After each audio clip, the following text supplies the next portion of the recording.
I'm an electric guitarist, and a lot of my process is through the body, through the electric guitar. I remember the review of the first piece that I wrote for electric guitar and string quartet was combining the electric guitar and string quartet is a terrible idea, and Mackey does it terribly.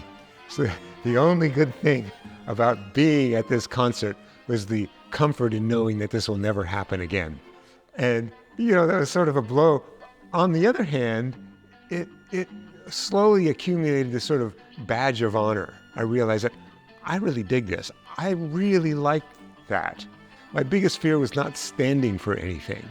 And I just realized, well, wow, if I really love this and it really pisses that person off, I must stand for something. I've always been inspired by the rugged individualists. It's kind of 20 years ago now when the San Francisco Symphony put together this sort of Maverick program with Henry Cowell and John Cage and Harry Partch and Steven Mackey. I was in there and it was like, yes, these are my people. America has this, wonderful tradition of people that think outside the box and invent the electric light or the assembly line or and in the case of Partch, well, none of these European instruments make the sounds that I want, so I'm going to invent these instruments, right?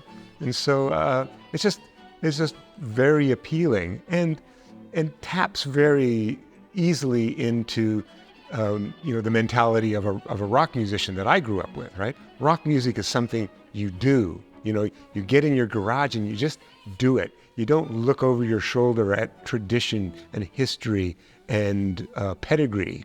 And that gave me I hope, aspire to a similar healthy irreverence that, say, Partch and Cowell had.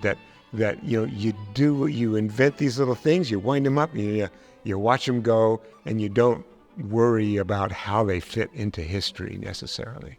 I never set out to invent my own language, which I'm now immodestly claiming that I've done.